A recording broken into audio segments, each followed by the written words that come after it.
मुसलमान हो? अच्छा, तो कलमा पढ़कर सुनाओ। नहीं आता? बधाई हो, ये गोलियां आपके भाई या बेटे को नहीं लगी हैं।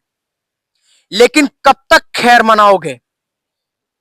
कश्मीर नहीं जाओगे तो मुर्शिदाबाद में मारे जाओगे, गोधरा में मारे जाओगे, दिल्ली में मारे जाओगे। शेर तो हो नहीं, बकरे हो, एक दिन तो काटे ही जाओगे। एक होकर महादेव के नारे नहीं लगा सकते तो कलमा पढ़कर घुटने टेक दो।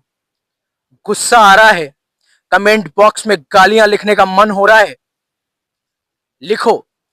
भुजाएं फड़क रही हैं। अगर ये भुजाएं फड़क रही होती तो कश्मीर में 27 बेगुनाहों की अकाल मृत्यु नहीं होती। किसी की 6 दिन पहले शादी हुई थी, किसी की 5 दिन पहले शादी हुई थी, और बेरहमी से जिनका कोई गुनाह नहीं था उन्हें मार दिया गया। एक लड़की के पति को मार दिया गया। उसने कहा कि मुझे भी मार दो, तो कहा तुम्हें नहीं मारेंगे। Go and tell Modi. जाओ और मोदी को बताओ। बता दिया मोदी को। प्रधानमंत्री देश का पिता होता है, देश के पिता के समान होता है, राष्ट्र का पिता होता है। और एक पिता के जब बेटे को इतनी बेरहमी से मारा गया, खून तो खौला होगा। इजराइल एक छोटा सा देश है, मैप पे उसको जूम करके देखा जाता है, इतना छोटा देश है। लेकिन जब 4 योद्धाओं की जिंदगी पर आती है तो उन योद्धाओं ने गाजा पट्टी को कब्रिस्तान बना दिया।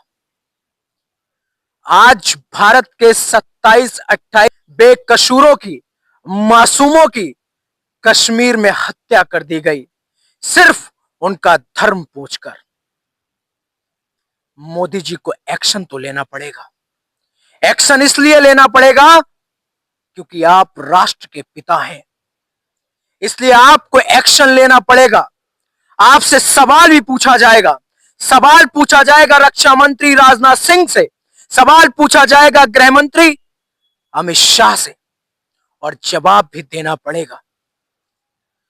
देश में ऐसे कई आतंकवादी हमले हुए, लेकिन वो मिलिट्री पर हुए। लेकिन अब ये अपनी अपनी क्रूरता पे उतर आए कि अब ये बेकसूरों को, आम जनता को मारने लगे, सिर्फ उनका धर्म पूछकर। अगर आप लंका नहीं जला सकते तो आप हनुमान नहीं।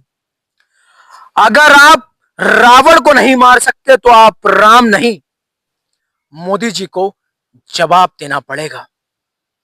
मोदी जी को एक्शन लेना पड़ेगा। मेरे शान पर सर रखे तू